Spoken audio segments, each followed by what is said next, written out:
দর্শক, সেনাবাহিনীর আক্রমণের শিকার হয়ে জীবন মৃত্যুর সঙ্গে পাঞ্জা লড়ছেন ডাকসুর সাবেক ভিপি নুরুল হক নূর। যেই নূর জুলাই অভ্যুত্থানে প্রথম সারিতে ছিলেন, যিনি কিনা এই জুলাই অভ্যুত্থানের সময় হাসিনার পুলিশের হাতে গ্রেপ্তার হয়ে চরম নির্যাতনের শিকার হয়েছেন। শেখ হাসিনার সময় তাকে দিনের পর দিন ছাত্রলীগ পুলিশ কর্তৃক নির্যাতনের শিকার হতে হয়েছে, একাধিকবার গুমের শিকার হতে হয়েছে। আমরা মনে করেছিলাম যে জুলাই অভ্যুত্থানের পর সেই ভিপি নূর তিনি মুক্ত স্বাধীনভাবে চলবেন, কিন্তু আজকে ন্যাক্কারজনকভাবে সেনাবাহিনী এবং পুলিশ কর্তৃক তার উপরে হামলা করা হলো। আমরা তীব্র নিন্দা জানাই।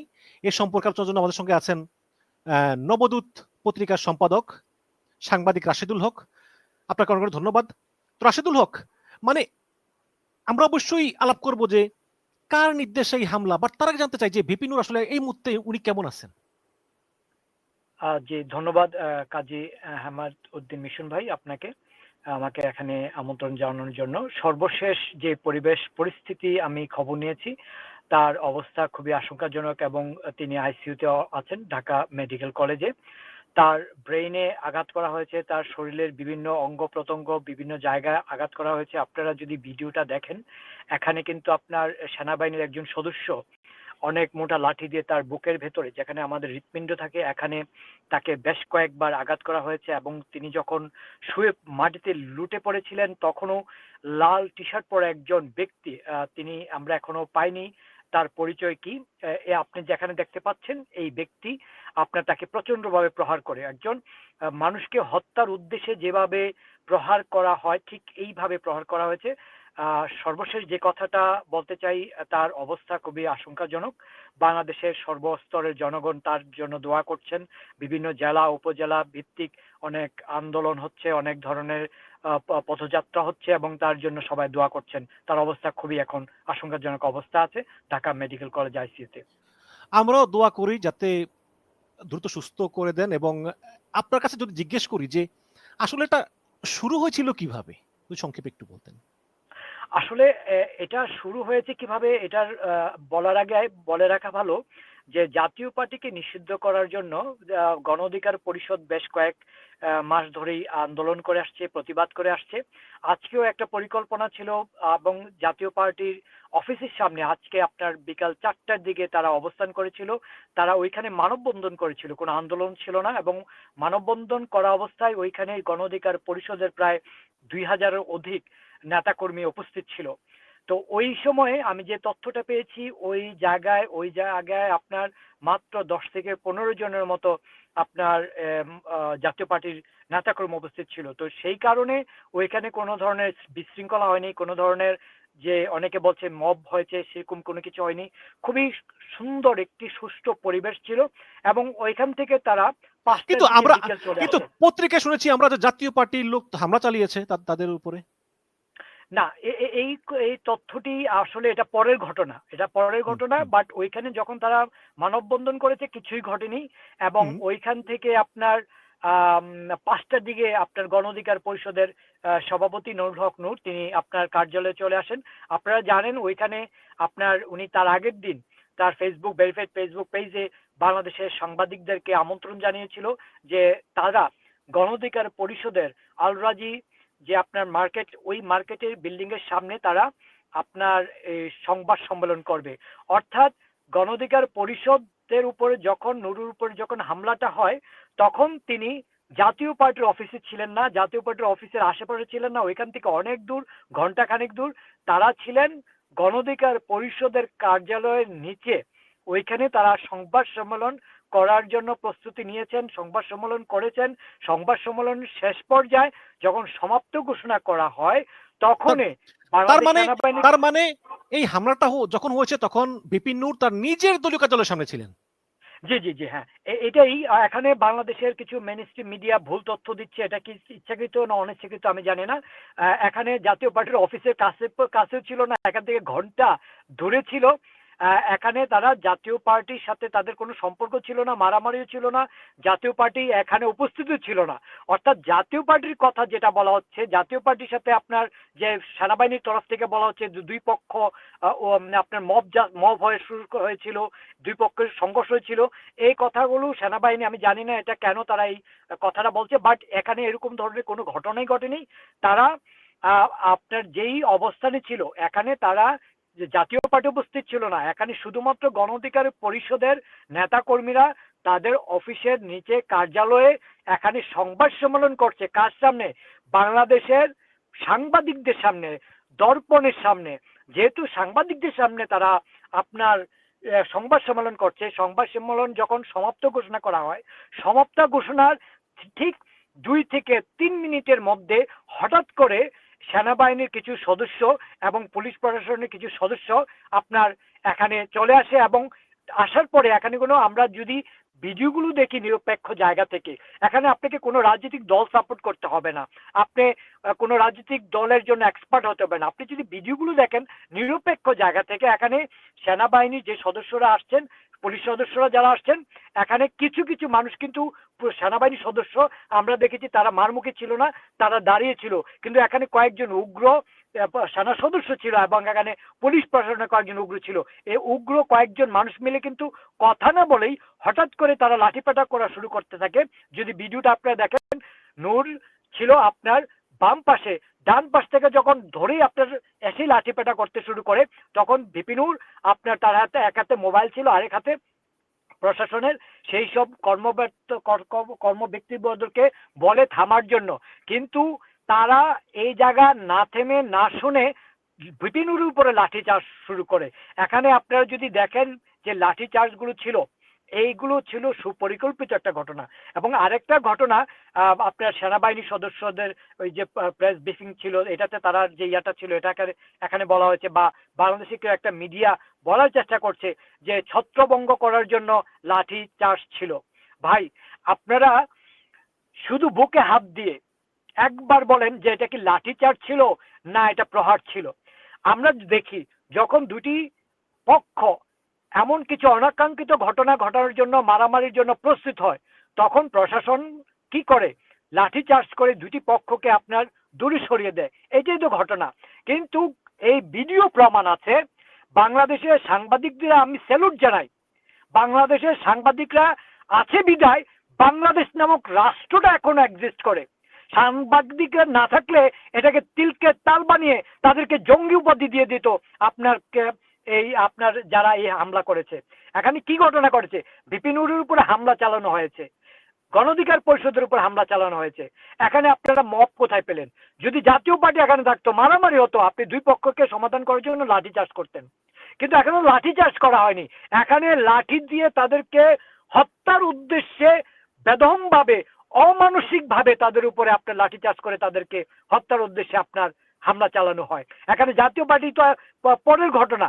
আপনার আগে তো এই যে সেনা, কয়েকজন সেনা সদস্য এবং পুলিশের সদস্য মিলে সেই ঘটনা ঘটায়। এবং আমি এই জায়গায় একটা কথা বলতে চাই, এখানে অনেক সেনা সদস্য উপস্থিত ছিল, পুলিশ প্রশাসনের অনেক উপস্থিত ছিল, কিন্তু সবাই কিন্তু আপনার লাঠিপাটা করেনি। কিছু কিছু সদস্য কিন্তু, আপনার সেনাবাহিনীর কিছু কিছু সদস্য অবাক হয়ে গিয়েছিল যে এখানে কি ঘটছে, তারাও বুঝতে পারছিল না। এখানে যেই সেনা সদস্যরা এই হামলাটা চালায়, এই বিষয়ে আমি আপনার সাথে পরে ব্যাখ্যা দিব। তবে এখানে একটা বিষয় সুস্পষ্টভাবে বলে রাখা ভালো, ভাই এখানে কোনো মব হয়নি, এখানে কোনো মারামারি হয়নি, এখানে কোনো ধরনের উগ্রতা হয়নি। এখানে সংবাদ সম্মেলন হচ্ছে সাংবাদিকদের সামনে, মিডিয়ার সামনে, ক্যামেরার সামনে। এইটা শেষ হওয়ার কয়েক মিনিটের মধ্যে তারা উৎপত্তি ছিল এবং তারা পাকিস্তানি হায়নাদের মতো ঠিক তারা ঝাঁপিয়ে পড়ে বিপিনুর হক নূর এবং গণ অধিকার পরিষদের নেতা কর্মীদের এখানে হত্যা। আমরা যদি দেখি যে আইএসপিআর থেকে বিজ্ঞপ্তি দেওয়া হয়েছে যে মব ভায়োলেন্সের মাধ্যমে পরিস্থিতি অশান্ত করার চেষ্টা করে একটি পার্টিকুলার রাজনৈতিক দল তারা ইট পাটকেল নিক্ষেপ করে স্থাপনায় আগুন দেওয়ার চেষ্টা করে। মানে এই গণ অধিকার পরিষদ বিজয়নগর নয়াপল্টন এলাকায় মানুষের চলাচল ব্যাহত করে এবং এতে আমাদের সেনাবাহিনীর 5 সদস্য আহত হয়। তো যেহেতু সরকার জিরো টলারেন্সের এই মব ভায়োলেন্সের বিরুদ্ধে, তাই সরকারের সিদ্ধান্ত বাস্তবায়ন করতেছে এবং আইন শৃঙ্খলা রক্ষা এবং শান্তি বজায় রাখতে সেনাবাহিনী বদ্ধপরিকর। এখন এখানে মব ভায়োলেন্সের কথা বলতেছে, তারপরে আগুন লাগিয়ে দিয়েছে এই গণ অধিকার পরিষদ, তারপরে 5 জন সেনাবাহিনীকে আহত করেছে, ইট পাটকেল নিক্ষেপ করেছে, এই ধরনের বিভিন্ন অভিযোগ আনতেছে। আমার কাছে মনে হয় পৃথিবীর মধ্যে যদি কোনো হাস্যকর কোনো যদি মানে বিজ্ঞপ্তি দেওয়া হয়, এটা আপনার এটা। আর বাংলাদেশ সেনাবাহিনী অনেক প্রফেশনাল একটা বাহিনী। আমি জানি না এটা কেন, কি উদ্দেশ্যে তারা এই কথাগুলো লিখেছেন। এটা হাস্যকর কেন বললাম, ভাই আপনি মব ভাইলেন্স করবেন সাংবাদিকদেরকে আমন্ত্রণ জানিয়ে? বাংলাদেশের যে মেনস্ট্রিম মিডিয়া, আপনার যা যা ইলেকট্রিক অ্যান্ড প্রিন্ট, তারা সবাই কম বেশি উপস্থিত ছিল, মিডিয়া উপস্থিত ছিল, তাদের সামনে তারা বসে প্রেস ব্রিফিং করলো। তারা জাতীয় পার্টির যাতে আপনার এটাকে নিষিদ্ধ করা হয়, তা আইনগতভাবে তাদের বিরুদ্ধে ব্যবস্থা গ্রহণ করা হয়, তারা পয়েন্ট আকারে সাংবাদিকদের সামনে কথা বলল। সাংবাদিকদের সামনে বসে আপনার এরকম 200-300 মানুষ কথা বলল, কথা বলার 2 মিনিটের মধ্যে কোথায় মব জাস্টিস হবে, কোথায় আগুন লাগানো হবে? এখন প্রশ্ন, যারা এই কথাগুলো লিখছেন, আমি তাদেরকে বিনয়ের সাথে প্রশ্ন করতে চাই, আপনারা যে গণ অধিকার পরিষদের নেতাকর্মীদের উপরে হামলা করেছেন, তাদেরকে হত্যার উদ্দেশ্যে এইভাবে তাদেরকে মেরেছেন, এটার প্রমাণ আমাদের মিডিয়াতে আছে, এটা প্রমাণ ভিডিও আছে, ছবি আছে। কিন্তু আপনারা কি প্রমাণ দিতে পারবেন কোথাও মব জাস্টিস হয়েছে? আপনারা কি প্রমাণ দিতে পারবেন কোথাও আগুন লাগানো হয়েছে? এখন যদি আপনারা আগুন লাগিয়ে বলেন আগুন লাগা হয়েছে, ভাই আপনারা করতে পারেন, কিন্তু সত্য তো সত্যই সত্য, আপনি মিথ্যে দিয়ে কখনো প্রতিষ্ঠিত করতে পারবেন না। আজকের যে সন্ধ্যার দিকের ঘটনাটা, এখানে সুস্পষ্টভাবে একটা কথা আপনাদেরকে বলতে চাই, এখানে কোনো মব জাস্টিস হয়নি, এখানে কোনো মারামারি হয়নি, ইট পাটকেল ছোড়া হয়নি, আগুন লাগানো হয়নি। এখন বাংলাদেশে একটা জিনিস ঘটনা দেখবেন, যখনই আপনার কোনো শাসক কারোর প্রতি জুলুম করে, জনগণের প্রতি জুলুম করে, তাদের একটা নিজস্ব ভাষা আছে যে দেশের আইন শৃঙ্খলা নিয়ন্ত্রণ রক্ষার জন্য আমরা এই ব্যবস্থা গ্রহণ করেছি। এটা শেখ হাসিনাও বলতো, এটা শেখ হাসিনাও বলতো। হ্যাঁ, এই ডায়লগ আর খায় না। দেশের মানুষকে আপনারা তো গত 15 বছর বোকা বানিয়েছেন। দেশের মানুষ যথেষ্ট পরিমাণ সচেতন হয়েছে, দেশের মানুষ সচেতন হয়েছে এই কারণে বললাম, যখন ডাকসুর সাবেক ভিপি জনাব নুরুল হক নূর এবং গণ অধিকার পরিষদের নেতাকর্মীদের উপরে কিছু সংখ্যক বাংলাদেশ সেনাবাহিনী এবং পুলিশ প্রশাসনের আপনার সদস্যরা নির্মমভাবে তাদেরকে হত্যার উদ্দেশ্যে এভাবে আপনার প্রহার করে, এই আশেপাশের এখানে গণ অধিকার পরিষদের সবাই কিন্তু আপনার আহত হয়েছে, কেউ কিন্তু আহত ছাড়া বাদ হয়নি। তাহলে তারা কিভাবে হসপিটালে গেল, তারা কিভাবে চিকিৎসা নিল? আমি মানে আমরা যখন দেখতাম যে শেখ হাসিনার আমলেও যখন বিএনপির উপরে পুলিশ লাঠিচার্জ করতো, তখন বড় বড় নেতাদেরকে হয়তো তেমন একটা কিছুই করতো না, কর্মীদেরকে মারতো। কিন্তু এখানে আজকে আমরা দেখলাম যে যদি ছত্রভঙ্গ করার উদ্দেশ্যে লাঠিচার্জ করি, তাহলে আমরা দেখলাম যে কর্মীদের উপরে সামান্য টুকটা, কিন্তু পার্টিকুলারলি নূরকে টার্গেট করে আমি দেখলাম যে সেনাবাহিনীর এক লোক লাঠি দিয়ে গুতা মারতেছে, বারে বারে বুকে গুতা মারতেছে। যখন নূর একদম একদম মানে মানে তার জ্ঞান হারা অবস্থা, সে ফুটপাতে বসে আছে, তখন পিছন থেকে এই এই এই লোকটা লাঠি দিয়ে বারে বারে মারতেছে পিঠে। তার কিন্তু কোনো জ্ঞান নাই, তার নির্দেশ নাই, তার বডি কাজ করতেছে না, সে বুঝতেছে না তাকে মারতেছে। মানে আমি অবাক হয়ে গেলাম যে এখন এখন আপনার কাছ থেকে আমি শুনলাম যে সেনাবাহিনীর এবং পুলিশের সামান্য কিছু সদস্য, যদি আমরা এটা ভুলও বলে থাকি যে ঠিক আছে কিছু পার্টিকুলার লোক, পার্টিকুলার সেনাবাহিনী সদস্য তারা শোনে নাই, তাহলে তো আইএসপি আর বক্তব্য দিতে পারতো বা বিজ্ঞপ্তি দিতে পারতো যে আমরা তদন্ত করতেছি। তা না করে এই আইএসপি আর সরাসরি কেন গণ অধিকার পরিষদের উপর এই দায়টা চাপালো? তার মানে কি এটা আসলে পরিকল্পিতই সেনাবাহিনীর? আর যদি পরিকল্পিত হয় তাহলে নুরুল হক নুরের উপর সেনাবাহিনীর এই ক্ষোভটা কেন? মিশন ভাই আপনাকে ধন্যবাদ। এখানে একটা কথা আছে, জোর যার মূল্য তার।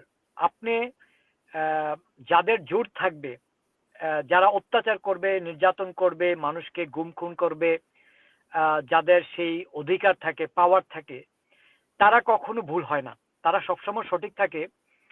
যারা নির্যাতিত নিপীড়িত হয়, নিগৃহীত হয়, এই মানুষগুলো সবসময় অপরাধী হয়ে থাকে। এটা বাংলাদেশে একটা চিরচারিত আমাদের সমাজ ব্যবস্থা। আমরা এটা পরিবর্তন করার জন্য 2024 সালে 5 আগস্ট আমরা চেষ্টা করেছিলাম, এবং 2018 সাল থেকে কিন্তু আমরা কোঠা সংস্কার আন্দোলন থেকে শুরু করে বাংলাদেশের বাক স্বাধীনতা, গণতন্ত্র, ভোটের অধিকার, মানুষের জীবনের নিরাপত্তার জন্য তৎকালীন আওয়ামী লীগ সরকারের সামনে কিন্তু আমরা সবসময় দাঁড়িয়েছিলাম, সবসময় নির্যাতিত নিপীড়িত হয়েছি। এখন আপনি বলেছেন যে এটা যদি আসলে কোনো মব ভায়োলেন্স হতো বা লাঠিচার্জ করে যদি ছত্রভঙ্গ করার উদ্দেশ্য থাকতো তাহলে এইভাবে পিটাতো না। হ্যাঁ, এটাই সত্য।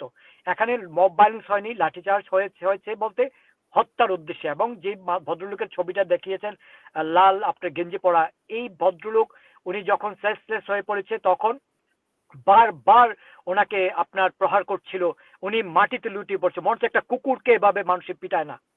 এই পিটানে এটা হত্যার উদ্দেশ্যে পেটানো। এই মানুষকে আমরা এখনো জানি না তিনি কি বাংলাদেশ আইন শৃঙ্খলা বাহিনী, পুলিশের, প্রশাসনের, তিনি কি আর্মির, না তিনি কে আমরা কিন্তু এখনো জানি না। কিন্তু এইভাবে যদি আপনার একজন সিভিল ড্রেস পরা মানুষ যদি একটা বাংলাদেশের রাজনৈতিক দলের প্রধানকে এভাবে হত্যার উদ্দেশ্যে এইভাবে পিটায়, এবং এটা যদি আপনার আপনার এখনো যদি গ্রেপ্তার না হয়, এটা যদি এখনো আপনার সুরা না হয়, এটা বাংলাদেশের জন্য একটা অশনি সংকেত বলে আমি মনে করি।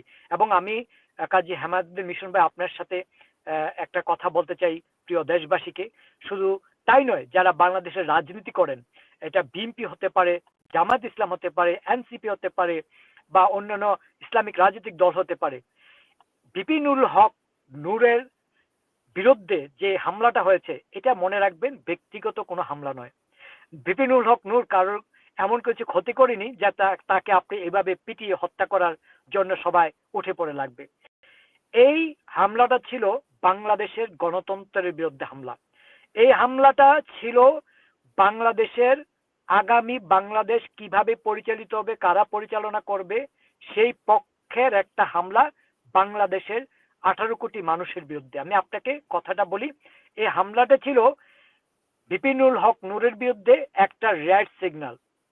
তারা সুস্পষ্টভাবে এটা বুঝাতে চাচ্ছে বাংলাদেশের 18 কোটি জনগণ এবং বাংলাদেশের সকল রাজনৈতিক নেতা কর্মীদেরকে যে দেখেন বিপিনুল হক নূর এত জনপ্রিয়, এত একজন সাহসী মানুষ, তাকে যদি আমরা এইভাবে পিটিয়ে হত্যা করার জন্য প্রস্তুত থাকতে পারি, হত্যা করার জন্য সমর্থন আমাদের থাকতে পারে, তাহলে আপনারা যদি আমাদের বিরুদ্ধে যান, আপনারা যদি জাতীয় পার্টিকে নিষিদ্ধ করার জন্য রাজপথে নামেন, আপনারা যদি এই বাংলাদেশে যারা 5 আগস্টের পরে বিক্রি করে খেতে চাচ্ছে যে আমাদের বিরুদ্ধে যাবেন, তাহলে আপনাদের অবস্থাও ঠিক সেম হবে। ডাকসুর সাবেক ভিপি জনাব নুরুল হক নূর তারুণ্যের আইকন, সাহসের বাতিঘর যাকে বলা হয়, তাকে দিয়ে শুরু করেছে এই হামলা। এটা পর্যায়ক্রমে যারাই এই শক্তির বিরুদ্ধে কথা বলবে তাদেরকে এইভাবে হত্যার উদ্দেশ্যে তাদেরকে এইভাবে পিটাবে। বাংলাদেশের মানুষ শুধু চেয়ে চেয়ে দেখবে, তার বাইরে কিছু আর করার ক্ষমতা থাকবে না যদি আমরা এখন সজাগ না হই। এখানে হাসনাত বলেছেন যে যদি আমরা নুরুল হক নূরের উপরে ন্যাক্কারজনক হামলার প্রতিবাদ না করতে পারি, জাতীয় পার্টিকে দিয়ে ফ্যাসিবাদ ফেরানোর এই চেষ্টা প্রতিহত করতে না পারি, তাহলে বাংলাদেশটাই আবার নূর ভাইয়ের মতো রক্তাক্ত হয়ে যাবে। নুরুল হক নূরের রক্ত বৃথা যেতে দেব না। ভারতের প্রেসক্রিপশনে বিপ্লবীদের রক্তাক্ত হতে করে আওয়ামী লীগ ফেরানোর চেষ্টা সফল হতে আমরা দেব না। তো তিনি কথা বলেছেন। এবং এখন আসেন আমরা আসলে আলাপ করি যে কে দায়ী। আমরা দেখলাম যে তারেক রহমান তিনি নিন্দা জানিয়েছেন, মির্জা ফখরুল ইসলাম নিন্দা জানিয়েছেন, এনসিপি হাসনাত রানী নিন্দা জানিয়েছেন, সার্জিস নিন্দা জানিয়েছেন। আমরা দেখলাম যে প্রধানমন্ত্রী প্রেস সচিব তিনি নিন্দা জানিয়েছেন। আমরা দেখলাম যে আইন উপদেষ্টা তিনিও নিন্দা জানিয়েছেন এবং তিনি দেখতেও গিয়েছেন হসপিটালে। কিন্তু যদি হাসিনার আমলে নূরের উপর অনেকবার হামলা হয়েছে, তখন কিন্তু আমরা হাসিনাকে দায়ী করেছি। কিন্তু এই আমলে তো হাসিনাও নাই, ছাত্রলীগও নাই, তাহলে এই আমলে হামলা হলো নুরুল হক নূরের উপরে, আমরা কাকে দায়ী করব? রাশিদুল হক। যে আপনাকে ধন্যবাদ। এখানে আপনি সারজিদ আলমের কথা বলছেন, হাসনাত আব্দুল্লাহর কথা বলেছেন, আইন উপদেষ্টার কথা বলছেন, আপনার বিএনপির চেয়ারপারসন তারেক রহমানের কথা বলছেন থেকে শুরু করে মির্জা ফখরুল ইসলাম আলমগীর, তারা আপনার সবাই কিন্তু আপনার নিন্দা জ্ঞাপন করেছেন। মামুনুর হক সাহেব উনি নিজে গিয়েছেন, সবাই কিন্তু নিন্দা করছেন। আসলে এখন আজকের যে ঘটনা ঘটেছে ভাই, এটা নিন্দা করার সময় না। নিন্দা জ্ঞাপন করে যদি আপনি বসে থাকেন, এটা আপনার নিন্দা জ্ঞাপন করে বসে থাকার সময় না। নিন্দা জ্ঞাপন কখন করবেন? যখন একটা ঘটনা ঘটার সম্ভাবনা আপনার কাছে সম্মুখিত আপনার আসে, তখন আপনি এটা নিন্দা জ্ঞাপন করবেন। এই ঘটনার পরে নিন্দা জ্ঞাপন করার কোনো সুযোগ নেই। এখন প্রতিবাদ করার সময়, এখন প্রতিকার করার সময়। প্রথমত ভাই, আমি নিন্দা জ্ঞাপন করে কোনো সমাধান হবে না। আমি আপনাকে বলি এটা সমাধান কি। এখানে যে সেনাবাহিনীর যে সকল সদস্যরা উপস্থিত ছিল, সবাই এই হামলা করেনি। পুলিশ প্রশাসনের যারা উপস্থিত ছিল সবাই এই হামলা করেনি। আপনি যদি ভিডিওগুলো দেখেন, পুলিশ প্রশাসন এবং বাংলাদেশ সেনাবাহিনীর চৌকস ভালোবাসা ভালো মানুষগুলো তারা কিন্তু অবাক হয়ে দাঁড়িয়ে গিয়েছিল যে ঘটনাটা কি ঘটছে। এখানে মাত্র মুষ্টিমেয় কয়েকজন সেনা সদস্য এবং পুলিশ প্রশাসন এই হামলাটা করেছে বাংলাদেশের গণতন্ত্রকে হত্যা করার জন্য। ভারতের গোলাম হিসেবে তারা কাজ করেছে। এখন এই মানুষগুলোকে চিহ্নিত করা খুব বেশি টাফ না। যারা এখানে উপস্থিত ছিল, ভিডিও আছে, আপনি তাদেরকে আইডেন্টিফাই করেন। বাংলাদেশ সেনাবাহিনী এবং পুলিশ প্রশাসন আপনার উপদেষ্টা যখন চাইবেন, এটা খুব সহজেই চাইতে পারেন। এই ভিডিওগুলো আপনি কালেক্ট করেন, ডাটা কালেক্ট করে কারা এই হামলা করেছে, কারা মেরেছে, তাদেরকে আমরা আইডেন্টিফাই করেন। আপনি তাদেরকে আইনের আওতায় নিয়ে আসেন। তারা কেন করেছে, যদি সেনাবাহিনী চায় তারা নিজস্বভাবে করতে সেটাও করুক, পুলিশ প্রশাসন চাইলে করুক। যে তাদেরকে ইন্টারভিউ নেওয়া উচিত, তাদের জেরা নেওয়া উচিত, তাদের কাছ থেকে আপনার কথা নেওয়া উচিত যে তারা কেন ভিপি নুরুল হক নূর এবং গণঅধিকার পরিষদের নেতাকর্মীদেরকে হত্যার উদ্দেশ্যে এই হামলা করেছে।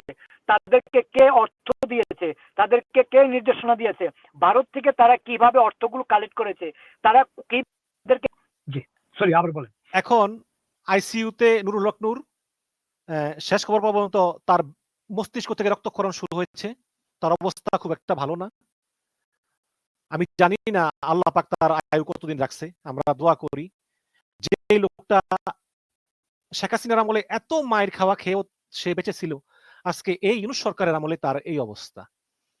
এখন আসলে আল্লাহ পাকের কাছে তার জন্য দোয়া করা ছাড়া আসলে আমাদের আর কিছুই করার নাই। কিন্তু আজকের এই ঘটনা থেকে কি প্রমাণিত হয় না যে সরকারের ভিতরেও হয়তো বা আরেকটা সরকার আছে এবং সেনাবাহিনীর প্রতি সরকারের কোনো কন্ট্রোল নাই, গোয়েন্দাদের প্রতি সরকারের কোনো কন্ট্রোল নাই, এমনকি প্রশাসনের উপর, পুলিশের উপর সরকারের কোনো কন্ট্রোল নাই।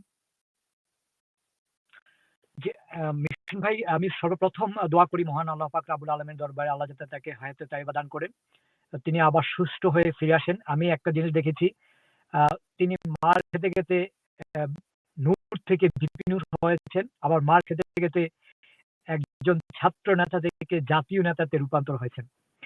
এবং যতবার তিনি মার খেয়েছেন, যতবার তার বিরুদ্ধে মিথ্যা প্রপাগান্ডা ছড়ানো হয়েছে, ততবার তিনি আরো দ্বিগুণ শক্তিতে রাজপথে ফিরে এসেছেন বাংলাদেশের জনগণের কাছে।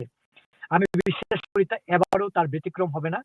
তবে এবারের আক্রমণটা ছোট করে দেখার সুযোগ নেই, কারণ এই ডক্টর ইউনূস সরকারের এই সময় এমন ধরনের একটি হামলা হতে পারে ডাকসুর সাবেক ভিপি জনাব নুরুল হক নূরের উপর, এটা আমাদের ধারণার বাইরে ছিল।